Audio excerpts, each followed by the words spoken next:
कोल्हापुरात देवदर्शनाला गेलेल्या हिंदूंना जीव वाचवायचा प्रसंग यावा ही आपल्या समाजाची शोकांतिका आहे। कराडहून कोल्हापुरात महालक्ष्मीच्या दर्शनासाठी आलेले काही हिंदू भाविक ताराराणी चौकाजवळ जात असताना अमन मुजावर, कमरुद्दीन मुजावर, आरिफ सनती, अफरीद बागबान, कुफेज मुजावर या जिहादी प्रवृत्तीच्या गुन्हेगारांनी मुद्दाम गाडी आडी मारत वाद घालायला सुरुवात केली। महिला भाविकांवर अश्लील आणि अपमानास्पद भाषेत शिवीगाळ झाली आणि हिंदू देवी देवतांचा अपमान केला गेला। एवढ्यावरच न थांबता त्यांनी इतर साथीदारांना बोलवून एका निष्पाप हिंदू भाविकाच्या डोक्यात धारदार शस्त्रानं हल्ला केला। तो रक्तबंबाळ अवस्थेत रस्त्यावर कोसळला आणि ही हिंसा फक्त एवढ्यासाठी कारण तो हिंदू होता।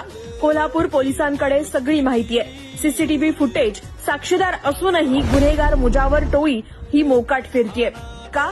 ज्या कोल्हापुरात अंबाबाईच्या दर्शनासाठी बाहेरून येणाऱ्या भक्तांच्या जीवाला धोका आहे तिथे ती देवी तरी सुरक्षित आहे का? हा हल्ला एखाद्या भाविकावर नाही तर तो संपूर्ण हिंदू समाजाच्या श्रद्धेवर आहे। आता पुढे झालं। सकल हिंदू समाज या घटनेचा तीव्र निषेध करतोय। हल्लेखोरांवर तत्काळ कारवाई झालीच पाहिजे, अन्यथा आम्ही रस्त्यावर उतरून उत्तर देऊ। हिंदूंनो, आता तरी डोळे उघडा। हे केवळ कोल्हापुराचं प्रकरण नाही, ही जिहादी मानसिकता आहे। संपूर्ण हिंदू समाजाला लक्ष्य करतेय। आता संघटित होण्याची गरज आहे, आवाज उठवण्याची गरज आहे आणि प्रतिकार करण्याची वेळ आता आली आहे। आता तो प्रत्येक हात छाटला जाईल जो आमच्या देवी देवतांवर उठेल। जय श्रीराम, जय हिंद।